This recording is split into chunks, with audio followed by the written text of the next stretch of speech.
Public service announcement. We know what you did.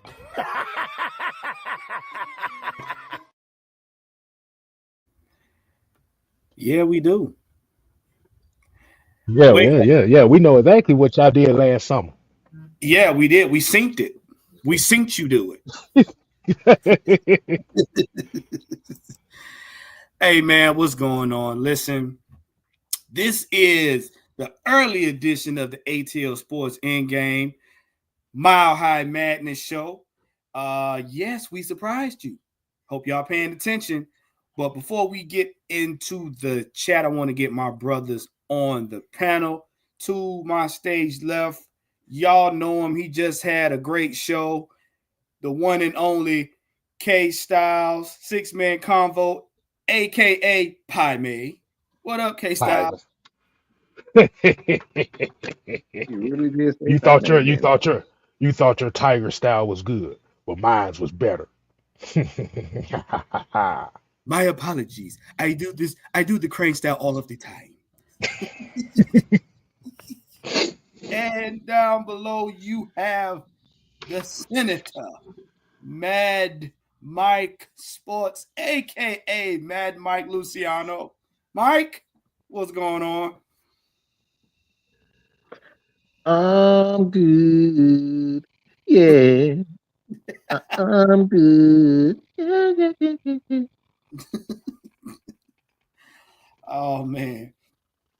But look, we gonna get ready to. Oh, look at this. See, he talking some what in the Wu Tang. See, Brian Peoples, what in the Wu Tang is going on here? Shh, never teach the Wu Tang.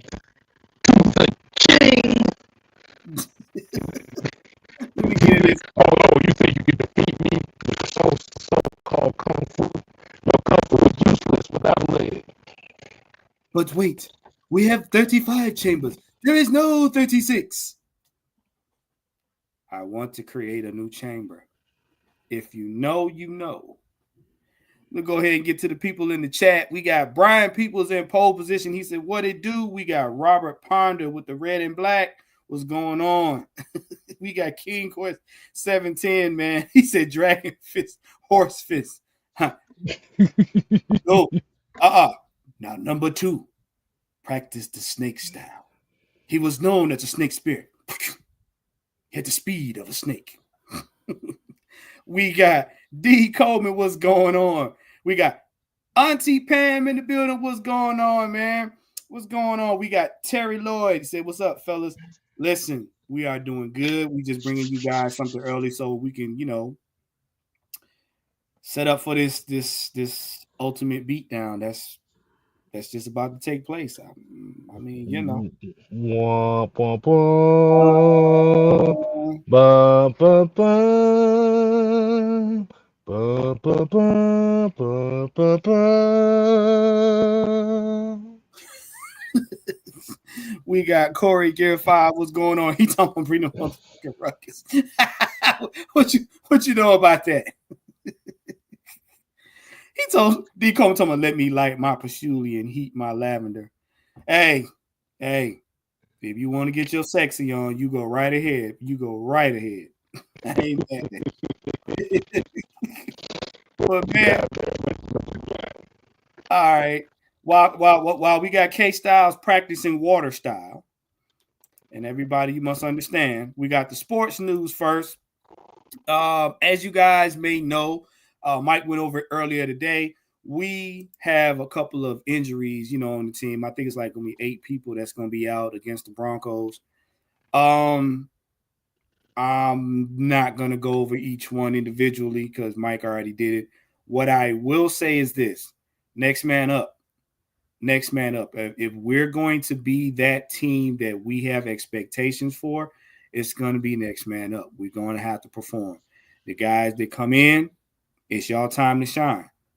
You know what I'm saying? And this right here, and I know you guys can back me up on this. This right here is where we find out the other diamonds in the rough. Usually when you have injuries out, you find out what other guys on your team can actually produce, show out, that will be on the roster next year. So K Styles, Mike, you got anything to say about the sports news, or should we go ahead and really move on to the topic at hand? Well, we're talking about sports news, or we just talking about just Falcons in general, or all across, or whatever. I mean, it can be anything all across the board. I just wanted to give the people that may not have seen our injury report, give them a reminder or whatever. Okay, okay. Um, it, in other sports news, Joel Embiid still a crybaby. That's all I got. Joel, you can wipe your nose as well as your ass. There you go. That's all I got. I'm sorry. But let's go ahead and get into this.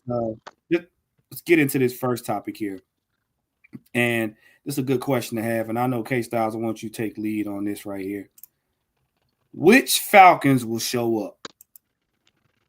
Now I'm gonna set it up. A lot of people now we know what happened last Sunday. I mean, if y'all ain't been living under a rock, we already know what happened. But I really want to know what's on people's minds as to who they believe is going to show up in Denver. And I know Mike and K Styles and myself, Jew, OG Sam, we, Chauncey, we all been talking about who we believe is going to show up in the game and what we got. So K Styles, go ahead and take point on this, man. Well, who will show up? Well, me personally, the main guy that I'm looking to show up for this matchup is going to be Zach Harrison. Um, this has kind of been the theme all week, is what I've been talking, but not even just but the whole group itself has been talking about, is trying to change this defensive mindset around, as far as being able to get the quarterback to the ground. Now, unfortunately, right now, it hasn't been looking well. They've been getting there, but they haven't been getting there.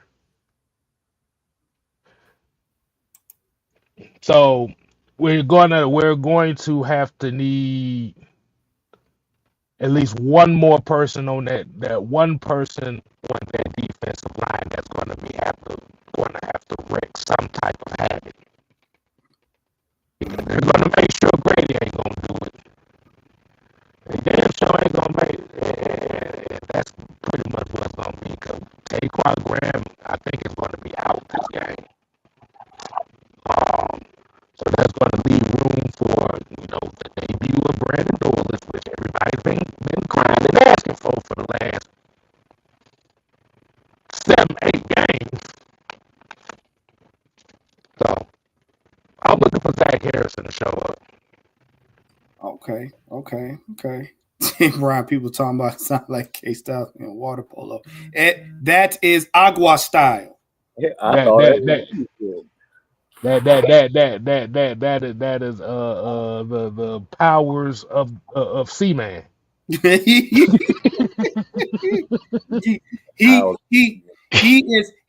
is agua black man. Don't worry about that. He is fine. Oil spill. How about that? Rogue wave. Rogue wave K-Style. Rogue way. So Mike, what's your take on this, man? Who do you think will show up? Which Falcons you think will show up? that cracker quarterback. Because everybody just counting him. Like they just looking for a downfall. They're waiting for his downfall. They just can't wait for him to screw up, in the most part. So I think, for the most part, you look at throughout his entire career, everybody is counting him out. So I think this is another one of those situations where he's been and he's played he's played in every situation. So this is not a foreign situation for him.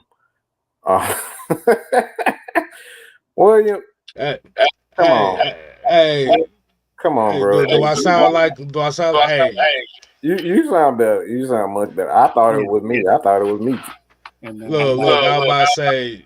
I'm going to sue Kung Fu Hustle because they stole my Kung Fu style out of that movie. That frog style was mine originally. Just to let y'all know that. You're in the UK. UK people aren't called crackers. Okay, y'all just Europeans. All right, white people over here are called crackers. Okay, just so you know, that's what they call themselves. I didn't make the word up. Okay, I didn't make that term up. They call themselves that. in Australia, they're called mates. Yeah.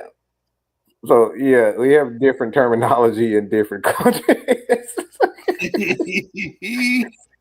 only over here does it get disrespectful. Yeah. Oh my goodness! There y'all go. You know what? I'm gonna take a stab at this because Wow, he said they're the super whites over there. Whoa, yo, you got it. See. I have nothing on that. Bro, nothing on that. Look, I'm taking a swig of Kool-Aid. Yo, he's not lying about that though. Yeah. It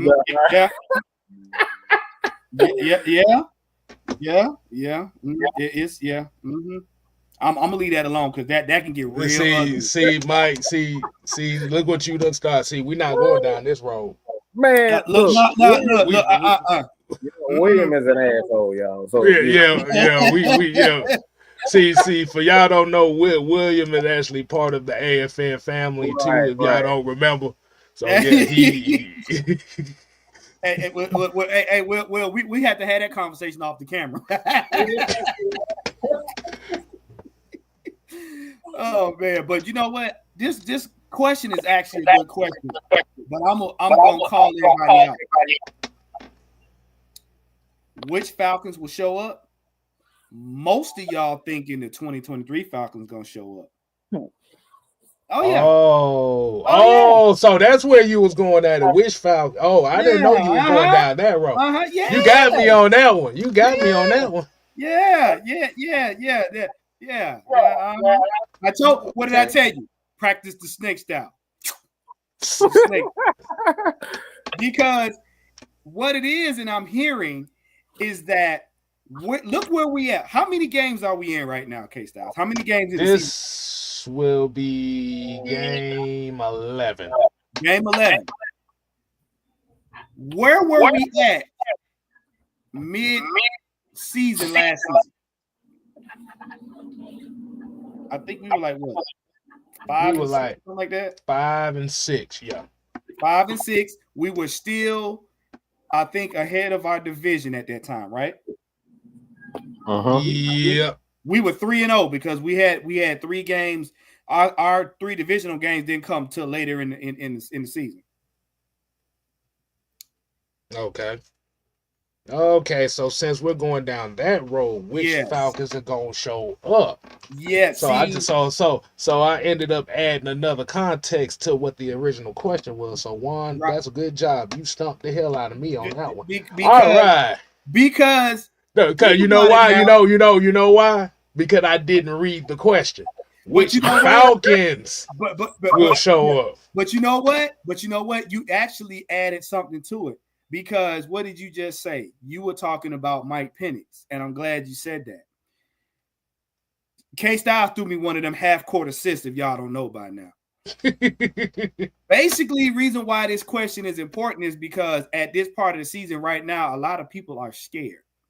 And I said this to the guys earlier. A lot of the fan base thinks that we're going to get in Denver, and all of a sudden, it's going to be a Scooby-Doo episode. You're going to pull off Kirk Cousins' face, and it's going to be Desmond Ridder. And you're going to pull off Raheem's face, and it's going to be Arthur Smith, and they're going to go, yay, oh. Up, season's over. Oh my God, the season's over. If it wasn't for you meddling A offenders, we would have got away with it. And your dog too. Y'all are so worried that we're going to implode from here on out that you're already expecting a loss. That New Orleans loss wasn't the reason why y'all were upset. That New Orleans loss reminded y'all, oh shit, mid-season, we were doing good. We leading our division. Time for a collapse. So essentially, what you're saying is old habits are starting to creep up. Mm-hmm. Now, Mike said something very key. Mike said something very key, and then I'm gonna let him take this part of it. Right, Mike, you said Raheem Morris. Yes, he has Dan Quinn tendencies. He said, but if you really want to look at it to see what this man can really do, you got to give him 3 years. And I thought that was very profound because it not only bodes well to you got to give the man a little bit of grace, but you got to look at it like this. The man came in from day one and told you what his main focus was outrunning the South. He's damn near done that. How much faster do he got to run? He ain't Kunta. How much faster do he got to run? He didn't damn near outran the South. And that's all we expected for him going for the beginning of this season. Now we're like, oh, playoffs, so he got to go. No. I get it. We all got PTSD from that. But he's ahead of expectations. So we're scared now that it's going to implode. And that's why they say, oh, we ready to see Michael Penix. No, you're not. No, you're not. Mm-hmm. No, you're not. Kirk need to ride this season out. Remember, Kirk got a chip on his shoulder. Because all y'all, first you said his Achilles wasn't worth shit. Then you turn around and said, oh, well, y'all did the same thing we said about Lamar Jackson. Oh, well, he's only won one playoff game. You don't think he's trying to get back there to prove you wrong? Look, he is not worried about that shoulder and that arm. He gonna put some tussin on it and keep going. You got it, Mike, because I'm about to start preaching. What were we talking about now? Which which Falcons? So I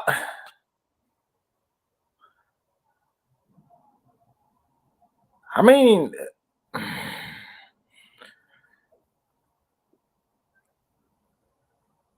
for me, there's only one person that showed that like they are that guy, and that's and beyond this, Bijan Robinson. Mm-hmm. Like offensively, nobody's stepping up and saying, "All right, this is my team, it is my defense." And Bijan is the only one that's saying, "Like, look, motherfucker, I'm that motherfucker." So until somebody shows me that, it's like Bijan has been doing that. Everybody have their game where they have their moments. You know, Darnell Mooney, he has his moments. Drake has his moments. Kyle has his moments. Tyler has his moments.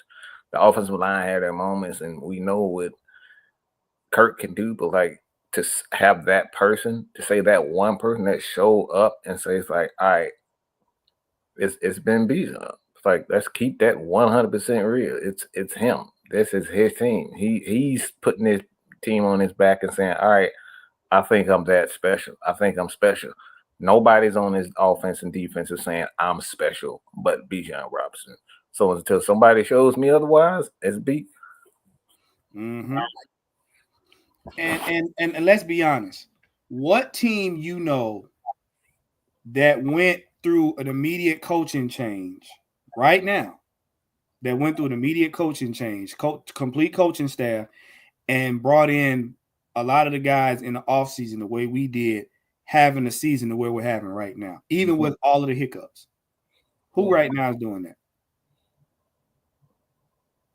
Let's be real now. You can't say the Texans because the Texans are in year 2, so they don't count. But name me a team right now that has been together less than a year and is having the season that we're having right now with all the hiccups. You can't really. I mean, you can say Washington, but like Washington has been together, for a minute defensively. So it's like offensively, is there anybody that says like? So it's like the Falcons are in a unique situation where like the team is really just being put together. Outside the offensive line, the receiving core for the Falcons has been up and down in the past few years. I mean, you can eliminate and you can throw, but like I said, even if you look at Detroit has been together for about 5 years. If you're looking at that offense, so they're not really in the same category. So it's like it's only a few teams, Washington and Atlanta. You say, all right, these guys have shown that they have, they're bringing it together. And I like what A137 Sauce said. He said we put a whole franchise together in 6 months, and that's that right there. Yeah, that's that right there. Because normal teams that you put together in year one, you are looking at maybe what a 5-win team, maybe 5 to 7 win team at the most, and they capped out at that. And I know people are saying, well, we're on the high end of that, but you got to think about it. This team right now is showing you where they're going to have to go in free agency and in the draft, and then it's going to get real. But that goes into my next topic here, which is outplaying the Mile High Menace. Now, the reason why I say that is because everybody's worried about the Broncos, like the Broncos are unbeatable. They're not unbeatable. You just seen them lose. They lost the last game. I mean, look, the only people that's crying and worried about the fall of the Broncos, look, y'all didn't believe the Falcons to begin with. All right. But like y'all can sit up here and try to, play all this, super fan bullshit. But look, these three people up here in AFN, a lot of people in AFN see past y'all fuck shit. Y'all never believed in the Falcons to begin with. If you worried about the Broncos, you never believed in the Falcons to begin with. You were just hoping and you was riding the wave. Hey, let's keep that. Like, who worried about a rookie quarterback? Like, half of y'all didn't even know he was going to be drafted in the first round. Half of y'all didn't even know what school he went to. But all of a sudden, you scared of the Broncos. And it's like, so save me the nonsense. Like, well, one thing you're not going to do to these people up here, you can't bullshit us into thinking that you're a fan. Because if you're a fan, you're not worried about a Bronco, okay? You're not worried about the Broncos. If you really follow the Atlanta Falcons and you believe in your team, you're not worried about the Broncos. Now, anybody can beat anybody at any given Sunday. So that's not just anonymous to just the Atlanta Falcons. That's anybody. That's how you got to bring your A game every game. But if you're really worried about the Broncos, you're not a fan to begin with. And you never believed in the Atlanta Falcons if you worried about the Broncos. What you got? As far as what Mike was just talking about, I mean, the thing is, all this is really just based on everybody still being disappointed that they lost to damn New Orleans last week. Am I correct? Ding, ding, ding, ding, ding, ding, ding, ding, ding, ding, ding. Right. Yep. Now, the thing is, we talked about it after Sunday. That loss to New Orleans was reminiscent of the loss to Seattle, which was you took a team for granted and didn't capitalize on certain situations. Now, this is another one of those games right here where this, like I said, even though Vegas has the Broncos as a favorite in this game, they're not really a favorite by most standards. The Atlanta Falcons have to go into this game. They have to bring their A game. Mm-hmm. They can't take them for granted. Because if you take this team for granted, you're gonna have a result like that. But Yeah. I believe they have enough of the veteran leadership to not allow that to happen. Mm-hmm. Mm. Do y'all understand why people? Do you understand why people are so downtrodden on the Falcons right now? Even though we've been doing good. They almost beat the Chiefs, and now everybody up here panicking because they almost beat the Chiefs. That's It, all. it, You know what? That's part of it, Mike. You know what the other half is? Y'all don't want a lot of people don't want the Falcons in the playoffs because guess what? 9 times out of 10, like I said before, we're that team where you don't want your fan base saying, "Oh, you mean to tell me we got beat by them?"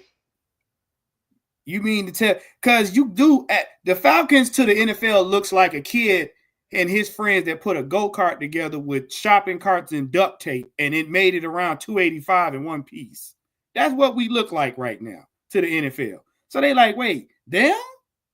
You mean them? All these athletes we got on our team and you mean they came in here and almost yeah. But y'all forget that the Chiefs aren't playing lights out. No team is really playing lights out. Not Chiefs even have Detroit. playing out lights out all year, to be Yeah. honest. yeah, they've kind of, like you said, the Chiefs actually kind of disappointed me this year because this is usually around that time of the year where they normally just go on a tear. Mm-hmm. But they've been just winning every game. They damn near worn off the skin of their damn teeth. Right. But the thing about it is No, that's what man, made that's the biggest difference between a team that's already won some versus a team that's looking to win some. Right. You have to win those games where nothing goes right. Patrick Mahomes is playing very mediocre this year. Yes. Now, with K Style saying that, you got to understand too what how hungry are these Falcons? How much do the Falcons believe in themselves? They believe in themselves so much that they're basically tuning out the noise of the fan base and the media, and they're saying, you know what, we're gonna play with what we got. That's a confident organization right there. Whether you believe we gonna win shit or not. Right. And that right there, that creates hunger. Because here's the deal. We're coming to their house. They're in the favor. They've already counted us out, even though we're winning. We're still third in the conference. We're third in our conference. That puts Well, pressure on everybody else around us. Because guess what? We win this game. The more games we win, the teams above us have to now perform to make sure we don't catch up to them. That's what y'all got to understand. We're third in the conference. You got 2 other teams ahead of us. Washington just lost. You see where I'm going? Washington just lost. right. So now these games going forward up until where we play Washington, we're on Washington's heels. So a win right here really puts us on Washington's heels. I keep telling y'all, they don't want to see the Falcons win because the narratives they have to swallow. Mm-hmm. If $180 million quarterback that they said Achilles wasn't no damn good gets into the playoffs, guess what? Now you got to eat shut the fuck up soup. Well, like you said, Broncos almost beat the Chiefs. Falcons almost beat the Chiefs too. So that, like you said, that right there just negates itself. But like you said, man, you can't get shook over no damn Denver Broncos. No. Mm-mm. And Bo Nix is look, the young man is playing lights out. Yes. He's a serviceable rookie. Yes. But I'm going to tell you, he's going to do rookie things. I ain't seen now one rookie have a perfect season. And if Raheem does what he's supposed to do and allows the Falcons and his veteran quarterback to do their job, it's going to be a long game for them. Y'all keep worrying about the Denver Broncos defense. We beat Philly in Philly. We beat the Philadelphia Bulldogs in Philly. Let that sink in.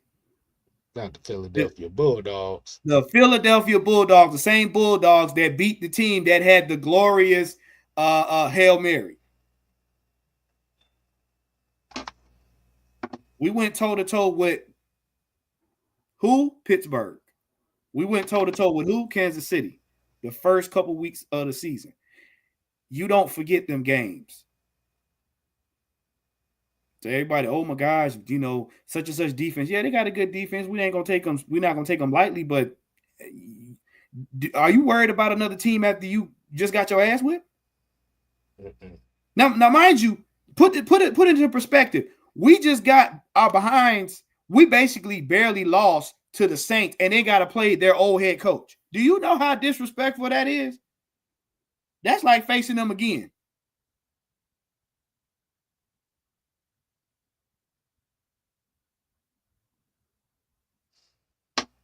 You see that? Washington dropped to the wild card. Philly at number 2 now. Yep. You see that? Yep. Now, like you said, we're at a point in the time in the season where, like you said, right now, you got to get as many wins as you can. And now, this right here, and this is what's going into this, and I really want to talk about this right here. Unnecessary fear in the media and fan base. What I am getting sick and tired of, and it ain't so much the regular media, it's our media. It's our fan base. What in the heck are you afraid of?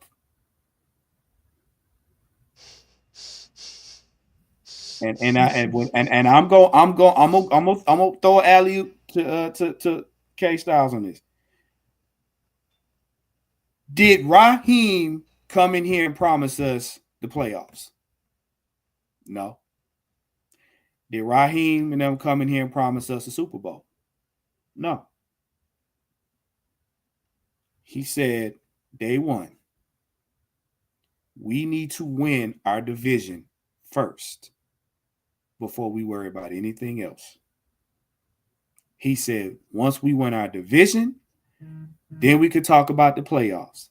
He said, now, once we get into the playoffs, anything can happen. He never spoke about the Super Bowl. You know who did? We did. You know who did about the playoffs? We did. He had one moniker, outrun the South. He didn't say outrun the playoffs. He didn't say outrun the Super Bowl. He said outrun the South. And as far as I'm concerned, he delivered. So, God forbid, if we don't win no more games this season, he did what he said he was going to do.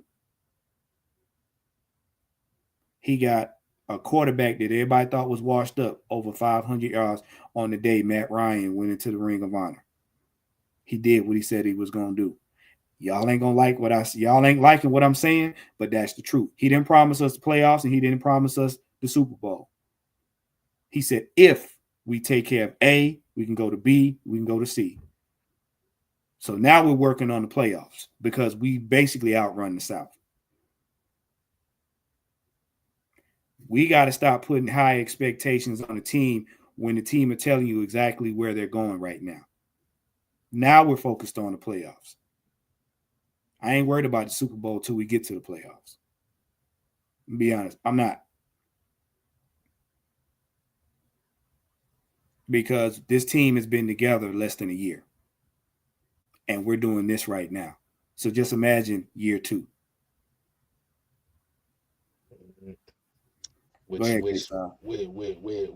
goes back to the question I asked in the previous topic was, is our media is more, they're more upset about losing to the Saints than they are afraid of Denver. And I'm just saying, like for me personally, I can't get caught up in those talking points like that where I'm gonna be afraid of the next opponent because we lost to an opponent that we were supposed to beat. Yeah. That's the goofiest shit I've ever seen in my life. You know what? Juan, go ahead and put it up on the screen. You know what? I'll do it for you. Go ahead, man. I will do it for you. Atlanta Falcon media. Move that out the way. Hold up. Yeah. Move it out the way. Move it out the way for me. Hold on, where that? Yeah. If you goofy motherfuckers is afraid of Denver because the Falcons lost to New Orleans from circumstances at which they had control of, on the account of Six-Man K Styles, on the account of the Silver Fox, Atlanta media, you get the weekly Sit Your Goofy Ass Down award. Everybody give them a round of applause. I just want you to know I'm clapping with my nutsack. Yeah, I'm clapping with my third leg. I broke my fingers off twice just to do that. But yeah. I tried to touch my soul.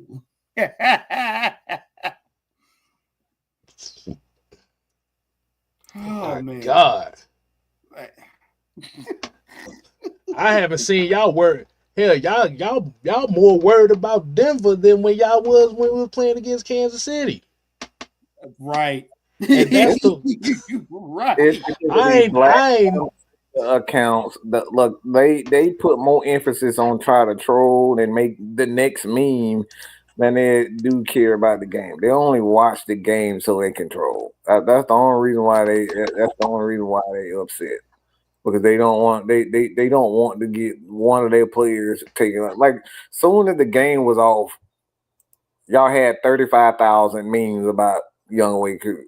How are you a football player? And before the damn game is up, y'all already got. Soon as the game went off, I seen 15, 25, everybody unturned their profile picture to Young Wei Koo getting choked. Like y'all not fans.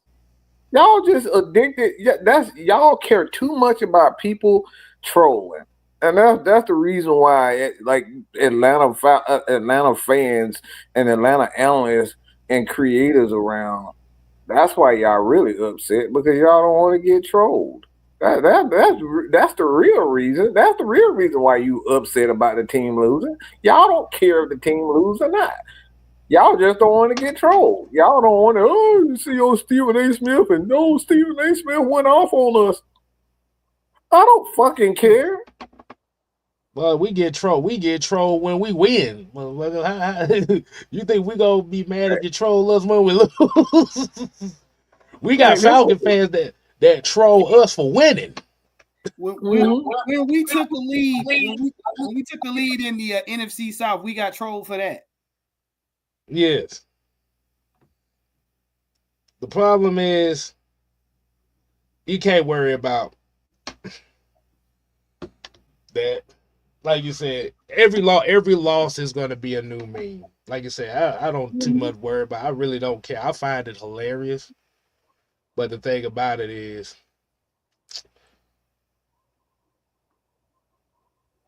it'd be funny where what Young Wei Koo had the worst game of his life, the worst game of his career in Atlanta last week. Mm-hmm. Turn around and win the game for us in Denver. That what the hell we're gonna be speaking of. You know what? Who was that quarterback that had 5 interceptions? I'm trying to remember. Oh, Jared Goff. Okay. let me sit up for this because a lot of y'all think I'm playing games. You really telling me that you're out on a exceptional field goal kicker on special teams that can block, mind you. You know what I'm saying? Yeah, he's put his body on the line to block. Yes. Over a guy that threw 5 interceptions? Which is worse? 3 missed field goals or 5 interceptions in a game? Like you said, the difference is they're gonna say with that one is the difference is they won the game, which which puts into account the rest of the team that was able to hold up that as well, which is what you want. Okay, and then here's my rebuttal to that. Do that same math in the playoffs and tell me how that works for you. Do that same math. Tell me what quarterback you know survived the playoffs throwing 5 interceptions versus a kicker missing 3 field goals in a game that we lost by a field goal. Because if Kirk Cousins was to throw anywhere close, y'all have strokes when he throws 1 interception.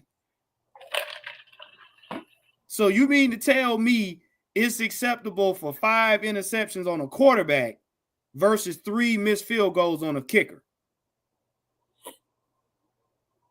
Some of y'all been eating dirty diapers. I'm going to tell you that right now. If that's what you believe, I'm going to tell you to your face, you eat dirty diapers. Dirty diapers? Yes, you eat dirty diapers. Because ain't no way in hell you going to tell me 5 interceptions is less egregious than 3 missed field goals. Well, I'll say it like this.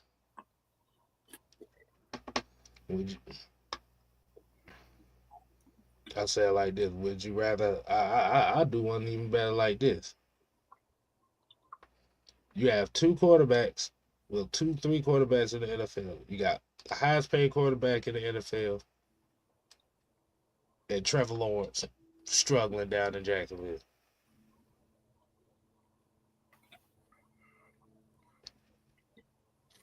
But we complain about Kirk Cousins struggling in Jacksonville here. And William, I'm with you on this. He said, I think just having Goff as your QB is egregious. like, bruh, what I'm saying is I get it. Being a fan, you want your team to be flawless. But even flawless teams lose. This is why I keep saying, would you rather get your ass whipped now? Or would you rather win all these games and lose the Super Bowl? Like you said, the big thing that's gonna come out of this game is they're gonna have to handle business. Mm-hmm. It's all 3 phases of the game. Like I said, you got a bye week coming up after this week, so they're going to have to. This is a perfect opportunity for them to let it all out before the bye week. Mm-hmm. Because after the bye week, I forgot the order of the teams, but like you said, remember you still got a game against the Raiders. You still got a game against Chargers. You got one more division game. Mm-hmm. You got a game against Washington. Mm-hmm. You got the Raiders, the Chargers, and the Giants. Washington, the Giants, and you got Minnesota. Mm-hmm. So you have a multitude of winnable games, but you want to go into your bye week on a good note, and I think they know that. Mm-hmm. And we're gonna find out if they're gonna live that. That, like I said, I'm gonna say this one more time. What we've been hearing this week in the media is I damn sure don't want to be hearing it for a whole bye week. Yeah, because you got to understand, win or lose, that bye week is a gut check for everybody. Because think about it. If you go out there and play terrible, you got to eat that for a whole week. And you can't do nothing about it. But if you win, now you gotta figure out how we can better win going into the latter half of their season. Right. So as me, as the Falcon fan that I am, I have no doubt that the Falcons come up with a dub this weekend. Mm-hmm. No ifs, ands, or buts about it. All they got to do is stand on business. And I'm glad you said that, K Styles, because that segues into the last topic I have here, which is Raheem Morris versus Sean Payton. And I'm gonna let Mike start off on this one because I know he got something to say about this.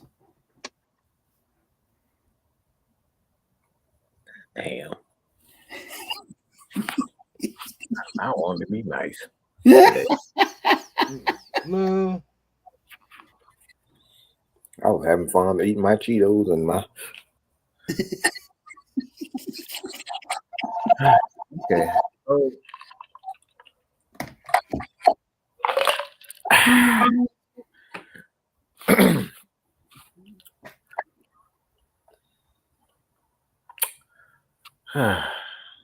See, I'm never gonna forgive Sean Payton because I'm a spiritual person, and Sean Payton made fun of Russell's spirituality.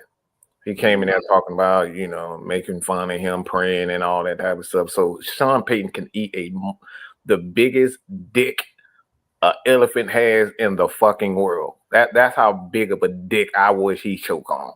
I don't like him at all. You don't make fun of a man's spirituality like that because you're just trying to get him off. It was low. It was disgusting. You wouldn't want that shit to happen to you, whether you were spiritual or you not. And for him to take that personal shot at Russ like that and made him, he tried to do everything to break this man's character, spirit, and everything. Just go back and look at it for yourself. He did this all last year. He made fun of the man praying, all that praying and stuff. I don't care nothing about this. This is football. He made fun of this man. For him to do that to that man because he's a spiritual guy and you just tried to make fun of him and get him out of there, Sean Payton can suck a look, man. Go ahead and say it, Mike. Go ahead and say it. I'm about to say it for you. I don't like that. You don't make fun of people's spirituality or lack thereof. You just let people be who they are and leave football and leave business for business. It was no need for him to do that. So I'm gonna need Raheem and this Atlanta Falcons just for that. I want to see him put up a 50 spot. I really do. I don't like Sean Payton. He's a disgusting human being for that. This man ain't did nothing to nobody.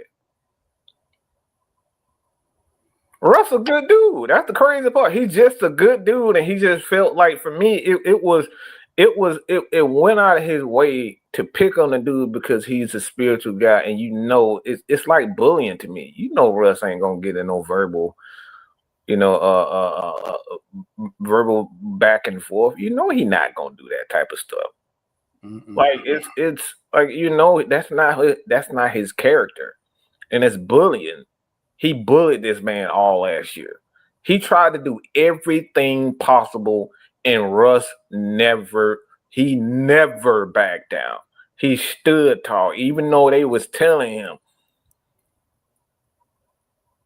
You know what I'm saying? They were telling him. Like, so that's my thing. So Raheem, it's personal for me.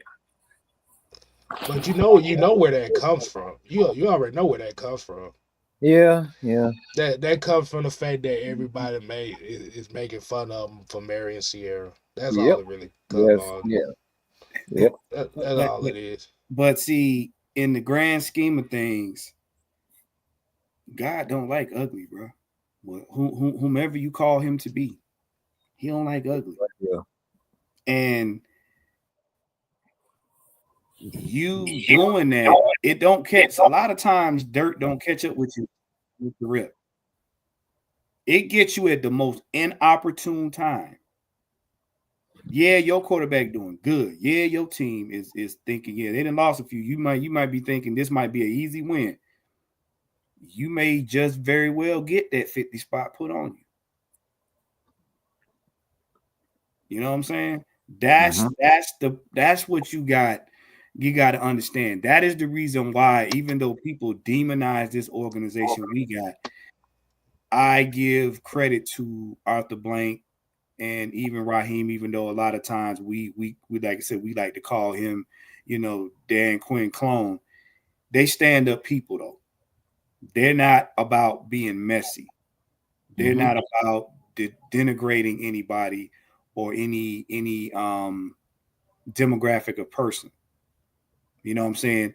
As you saw, what owner gonna walk up to your kicker after having a bad game and lift that man up?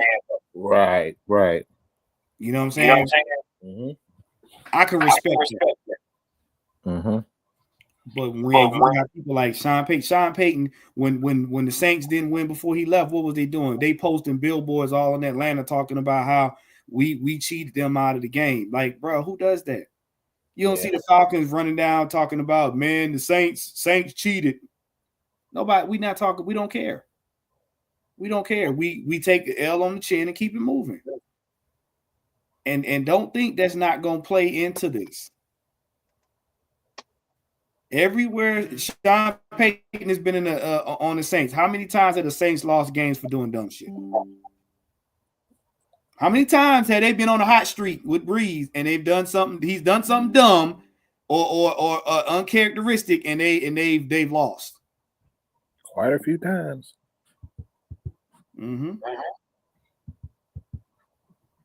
So what you're saying is you think this is what I think may happen here.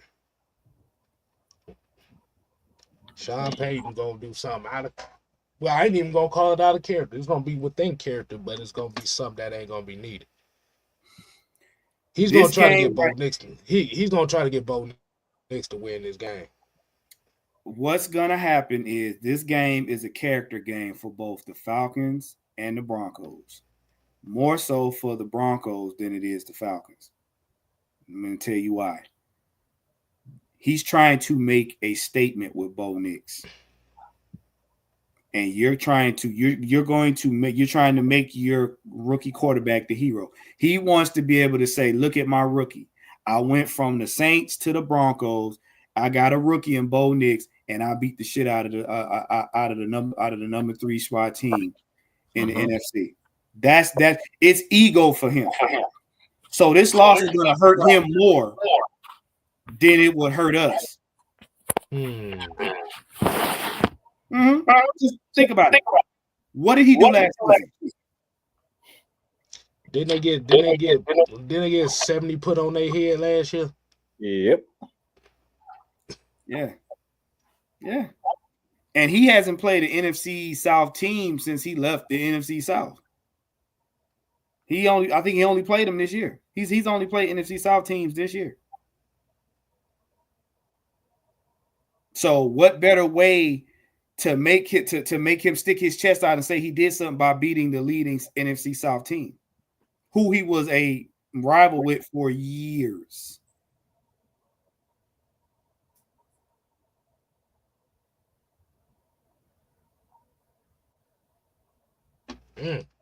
Yeah, it's a character game. And like Mike said, he ain't got no character. So what we're looking at is a Power Rangers episode, but Sean Payton is the original Green Ranger. He's the original. He's the evil Tommy. And I'm gonna tell you something else. How many games has Bo Nix won this season? I think they were 5-5 right now. 5-5, right? Who would be more devastated more in the loss? Kirk Cousins or Bo Nix? It's gonna be Bo Nix. My point exactly. Bo Nix is learning the NFL and learning how to be an NFL quarterback. Kirk Cousins is already an NFL veteran. All we have to do is do our job. Whatever that is. We got to do our job, not be predictable, and play discipline. I keep telling you. You got the rookie versus the veteran. Bo Nix is going to have to look at the sideline and see what Sean Payton calls. And when Sean Payton calls something, Kirk's already seen it. You get what I'm saying? You get what I'm saying? Defensive wise, Kirk, whatever they're going to throw at the Falcons, Kirk has already seen it. Whatever the Falcons throw at the Broncos, only person that's seen it is Sean Payton. Bo hasn't seen it. Yeah. So this game that you lean on your veterans. Remember, and if y'all looked at the interview, Darnell Mooney knows pressure calls. Yeah, I know that. Darnell Mooney knows pressure calls. Kirk said it. So if they blitz, I should expect to see Mooney out there in the middle of the field waiting on the ball. Like Mike said, yeah, like Mike said, Bijan is that dude. I can expect Bijan, that run game, to be heavy.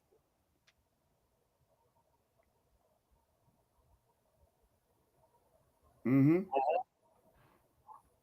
And this gonna be a Tyler Algier game because they saying that front four is stout. Let's see how stout y'all are against our battering ram. This is gonna be a gritty game. What you think about that, Mike? Kick his ass, Seabass.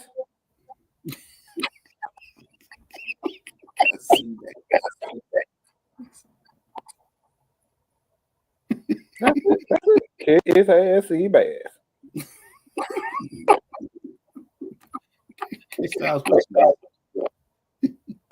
Yeah, that's all I want. Kick his ass, Seabass. Like I said, I have nothing good to say about that dude, man. He's a crack kid. That man is a pill-headed Saints coaching son of a gun, and I just don't like him. I don't like nothing about him. I don't even like how he spelled his name wrong. Okay, look, it's not Sean, it's Sheen. Okay, like I just don't like nothing about him. Nothing. Okay, it's Sheen, motherfucker. Okay, who the fuck name they talking about your name Sean, but his name is Sean? Bitch, that ain't Sheen. Okay, that ain't no damn Sean. That's Shane. That's Sheen. That's Shane. That man said, do we got sharks with laser beams attached to their head? No.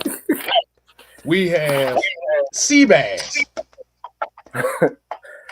Right. Oh, also, I believe that Jerry Gray and them gonna let Justin Simmons do his thing. It's homecoming. Oh yeah, I forgot. I forgot they got Riley Moss. Yeah.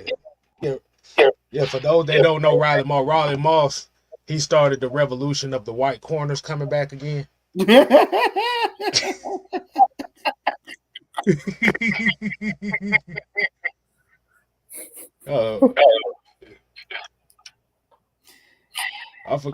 put it to you like this, and I want y'all to think about something.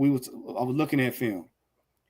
Everybody's saying how the Broncos rush with just 4 because their 4 can get home, meaning that Newsel is going to have to do his job. But what else is good to notice is if they're rushing with 4, that means, like you said, it could be a lot of man coverage mostly because they're going to want to cover everybody so that they can force Kirk to hold the ball. When you play that, a lot of times you can get the run game going in man because your corners and safeties are not going to be up on the line of scrimmage. When you rush with 4, anything less than 5, you got gaps. You got gaps. And if they're smart, they're going to lean on that run game in this game. Because if you're covering everybody else on the field, you're leaving you're leaving that back half strictly for the linebackers. And we all know if Tyler get going, he'll carry at least 4 or 5 of them linebackers with him. And if Bijan get going, he going to make 3 of them miss. And then your corners and your safeties got to switch up. See, this is what we talking about. They paid attention. Sean Payton's tendencies don't change from team to team. He going to bring New Orleans type play to the Broncos. It ain't the other way around. Sean Payton will never play Broncos football. He going to play New Orleans football in Denver because that's what he's good at. He just got a different colored hat on. I mean, Mike K-Styles, correct me if I'm wrong. You got it. You got it on that one. I ain't got nothing to say on that. That's why I tell y'all, stop panicking. Y'all need to pay attention to film. Every team that has rushed us with less than 5 men, Bijan and Tyler has ripped them a new one. Go back and look at it. La la la la la la la la la la la. Yeah. Been through the desert on a horse with no name. It felt good to be out of the rain. In the desert, you can't remember your name, 'cause there ain't no one for to give you no pain.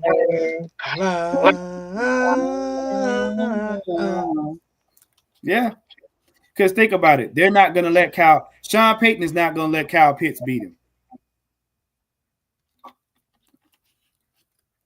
Sean Payton is not going to let Kyle Pitts beat him. They're going to bracket him, and then they're going to try to put somebody on Drake so that it's going to force Kirk to have to go to Ray or Mooney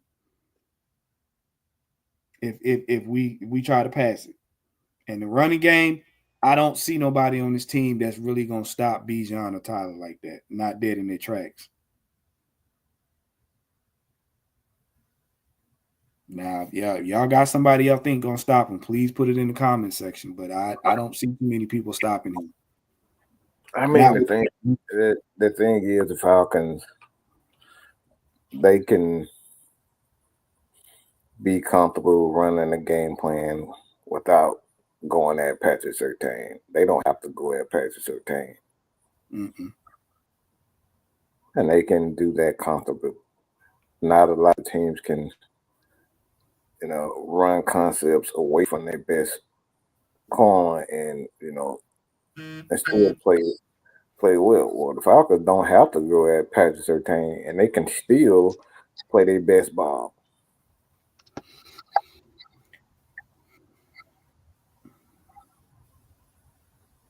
That's the good thing about having a guy like Bijan Robinson and the Tyler Algier. You don't have to throw the ball. Oh, man, they got Patrick Surtain. Well, yeah, we got Bijan and we got Tyler. And we got an offensive line. We got a Grizzly there at right tackle. And his baby brother Chris Lindstrom. So them two grizzly bears right there, we're good. We don't have to throw it at Patrick Surtain, and we can still blow you out. Mm-hmm.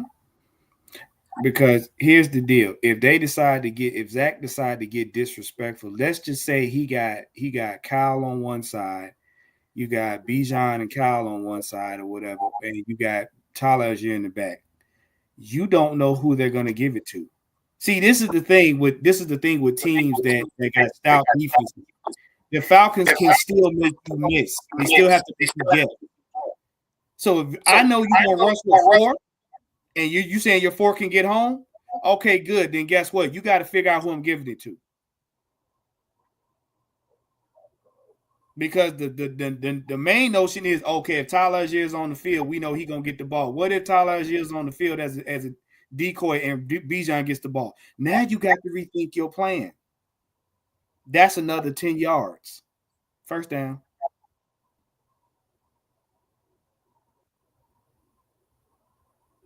First down. First down. All basically this game, all the Falcons got to do is make the defense miss. Because guess what? If I hand it off, that's 1.5 seconds. Your defense ain't that fast.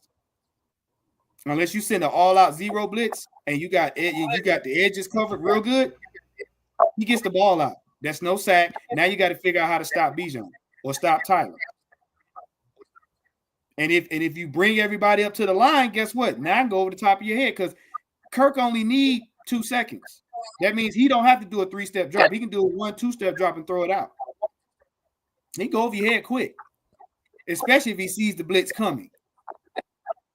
And this is why I say it's going to be the veterans versus the rookies. Right.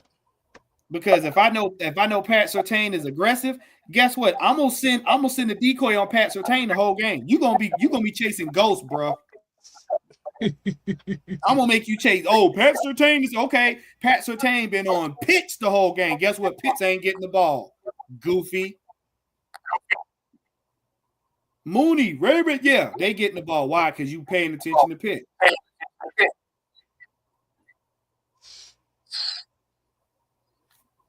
Well, and Juan, I'm about to say, who you got on this fight tonight?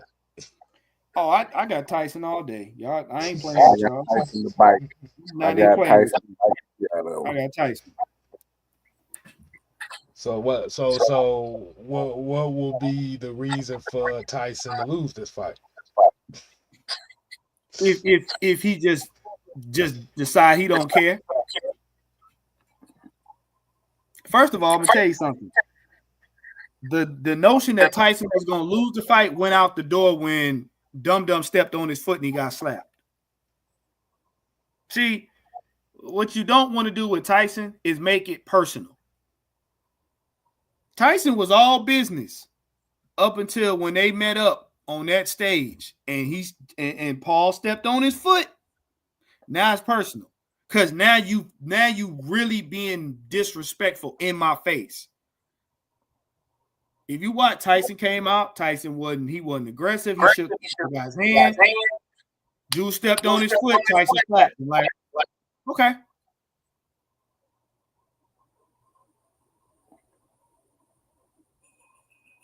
And Georgia Texas boy, I believe is news. I don't think they're starting Dahlman. Yeah, they haven't said anything. Yeah, yet. I don't think they're starting. If Dahlman's there in case something happens to me, but if everything is everything, news is gonna be there. Well, I just thinking back to that Roy Jones interview. I saw there was an interview he did like 4 days ago, where he was pretty much talking about with Mike Tyson. He was like, that man was a completely different person than I was expecting when I got in that ring with him, and that was a charity fight. Dre Murphy said, so what? Mike Tyson slapped the dog shit out of him. Yeah, because what it was, when it happened so quick, you really couldn't see it. And then they had another video where they showed the camera angle, and they showed he stepped on his foot. because Mike didn't have no shoes on. Paul had them shoes on, so he stepped on his foot. Like if somebody step on your foot with some shoes, I don't care how good or bad your foot is, it's gonna hurt. And as big as he is, bro, you step on my, you being disrespectful. You could have just stared me in my face and said your shit, whatever. But you stepping on my foot, okay, all right. He trying to. He said Jake was rocked. It took them 4.5 seconds to remember to grab his jaw. I'm gonna tell you something. You saw the way he reacted to that slap. He was hurt. A person that a slap that doesn't hurt a person, he wouldn't have had no reaction. Mike would have slapped him, and he'd have still been staring at Mike like, "What you doing?" He slaps him, and he looks at the stage, talking about, "He didn't hurt me. He didn't hurt me." No, he hurt you. He hurt you. Yeah. Mike just didn't put his rage behind it. Because if he'd have slapped you with his rage, you wouldn't have got up. No. What we should have did was we should have told Jake to find one of Mike Tyson's pigeons and snap his neck. Medic. Medic. Yeah, that motherfucker care more about pigeons than he do people. Like, you want to fight somebody like that? Yeah, slap one of his pigeons. That's all you had to do. Or slap that damn tiger he got. Look, I'm gonna tell you right now, and I told Mike and him this earlier. You don't fool with nobody that love pigeons. You don't fool with nobody that love pigeons. You look, even you seen John Wick with Lawrence Fishburne on the roof with them pigeons. People that like pigeons are dangerous. You don't fool with a man that feels more at home with pigeons than people. Nope. If you snap a pigeon's neck in Mike Tyson's presence, he going back to jail. He's going back to jail. He gonna kiss the wife and kids goodbye. He's going back to jail. First of all, I watched Jake's training, and he looked like a wet oatmeal bag punching a punching bag. Mike Tyson was doing neck exercises. This nigga's neck is thicker than a Buick, and he's doing neck exercises. I told Mike, I said, the man's head just caught up with his neck. You gonna try to give Mike Tyson a left hook and break your hand. The man in the machine like this doing this. He doing night at the Roxburgh is training. What boxer you know trains his neck?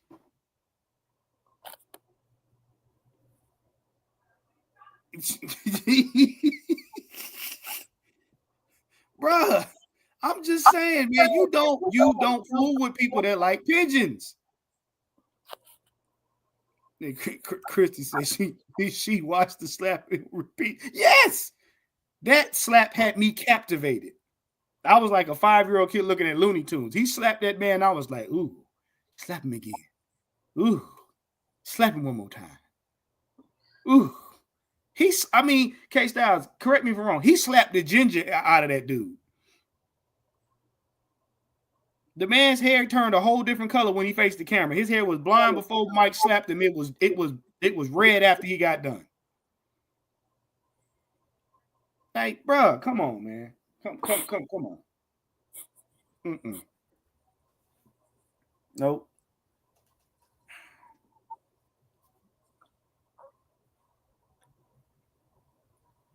Oh, wow. Christy said people got it looping in slow-mo. Really? Got it looping in slow-mo. You know what? Look, I hope he bite his damn finger off. I hope he uppercut Jake so hard that the man bun comes loose. I hope he hit him so that man bun just comes completely loose. He said it's on now. Oh shoot. Yeah, they got the undercard going on right now. Oh shoot. Yeah. Yeah.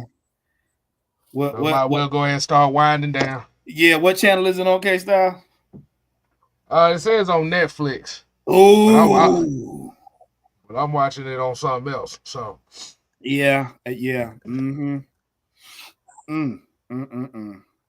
Is it don't touch his cat? Yeah, Brian. People that you don't. Anytime a man, anytime a man sits up there and cries thinking about Muhammad Ali, leave him alone. Leave him completely alone. Leave him alone. Leave him alone. Roy Jones, as professional and as well rounded as Roy Jones is, Roy Jones survived the onslaught.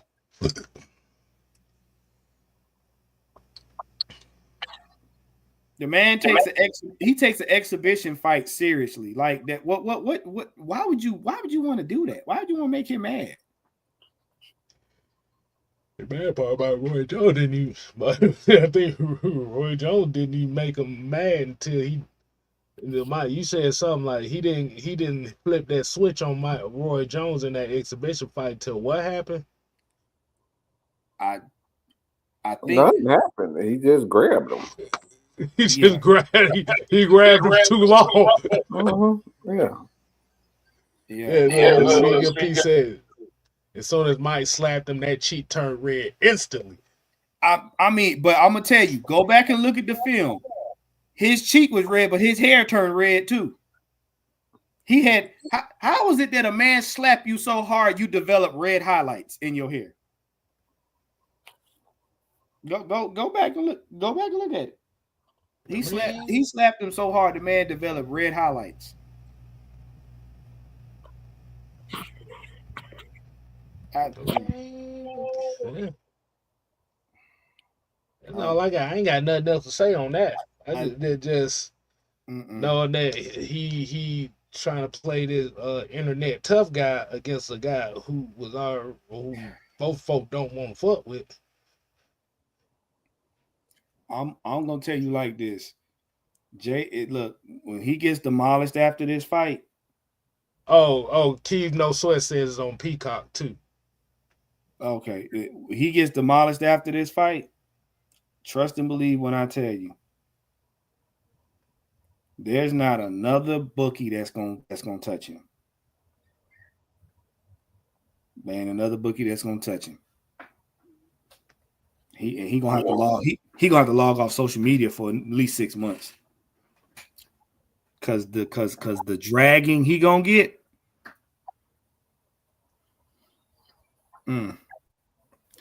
I'll put it to you like this: it's gonna be worse than Stephen King talking about Elon Musk. That's all I'm gonna say about that. If you know, you know. But hey, man, we go ahead, K-Style. That's why I said no. You got that motherfucker talking shit about you. You might well just throw it in the garbage. How you had a king of horror novels? You know what? I'm gonna leave that alone. Yeah. We might well. Yeah. Look, man. I thank y'all for tuning in. Make sure you like, share, subscribe, hit the notification bell at Mr. Tactician 78 on YouTube. I appreciate you guys. I'm on the road to 200. I'm halfway there. So, like I said, you guys, be a real big help. Make sure that you guys tune in. I think tomorrow is Coach supposed to be doing the bird feeder on Saturday morning. I think he's doing the bird. I think he's doing the bird feeder tomorrow. Okay, make sure you guys tune in to Coach Unchained on the bird feeder. Also, remember Sunday after the regulators, the game comes on at 4:05, not 1:05. So make sure you guys get your clocks or alarm set for that and everything. Make sure you tune in to the Unholy Alliance halftime show and the Heavy Hitters post-game show. Make sure you guys also, like I said, get you to his next goal. Make sure you guys like, share, and subscribe to Mad Mike Sports, 6Man K, AFN. And hey, man, we're gonna give you guys your evening back. Make sure you guys enjoy the fight. I'm Team Tyson. But it's time to go, man. We out of here. Appreciate you guys for tuning in to this early show. But hey, time to watch this beat down. What you guys got?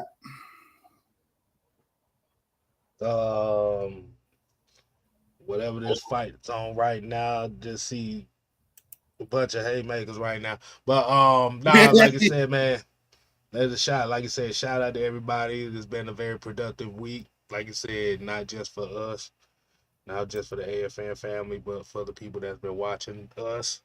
So we definitely appreciate y'all as usual. Like you said, hey, I'm gonna just watch this undercard, see how these boys look on this undercard. But like you said, just want to show my appreciation to the OGs. To the OGs that done help put this thing together for all of us, for me and Juan to damn come in here. That's Mike, and that's Maggie, and that's Don. So y'all always gonna have y'all fuck with those three. You gotta deal with the rest of the Hornets next. So I'm just letting you know right now. That's it. Don't pull it. Couple folks that already had to find out the hard way. That's all I gotta say. Right. All right, man. Look, y'all enjoy y'all evening. We're going to go ahead and get out of here. Remember, be of service and make a difference. We out, man. You know what, Christy? She really? I mean, technically, she's not lying. She's not lying right now. Boy. She is not. We don't had a cracker sighting and now a Mexican midget fight. Hey, bro. Look, all I was saying, we got to laugh and keep from crying, but this right here. Oh man, I'm out. We're gonna get my Frank's Red Hot and put that shit on everything. All right, Warren, we gotta go. We out, man. We out. Later.